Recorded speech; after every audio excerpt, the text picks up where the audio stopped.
లక్ష్మీ కటాక్షము.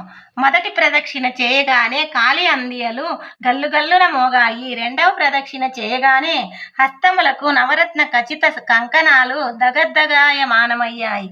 మూడవ ప్రదక్షిణము చేయగా అందరూ సర్వాభరణ భూషితులయ్యారు. వారు చేసిన వరలక్ష్మి వ్రతం ఫలితంగా చారుమతి గృహంతో పాటు ఆ పట్టణంలో ఇతర స్త్రీల ఇల్లు కూడా ధన కనక వస్తు వాహనములతో నిండిపోయాయి.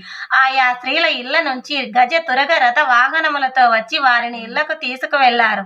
వారంతా మార్గ మధ్యంలో చారుమతిని వేనోళ్ల పొగుడుతూ ఆమెకు వరలక్ష్మీదేవి కలలో సాక్షాత్కరించి అనుగ్రహించగా ఆమె వరలక్ష్మి వ్రతంతో తామందరినీ మహద్భాగ్యవంతులను చేసిందని ప్రశంసించారు. వారంతా ప్రతి సంవత్సరము వరలక్ష్మి వ్రతం చేసి సకల సౌభాగ్యములతో సిరి సంపదలు కలిగి సుఖజీవనం గడిపి అనంతరం ముక్తిని పొందారు. మునులారా, శివుడు పార్వతికి ఉపదేశించిన ఈ వరలక్ష్మి వ్రత విధానాన్ని సవిస్తరంగా మీకు వివరించాను.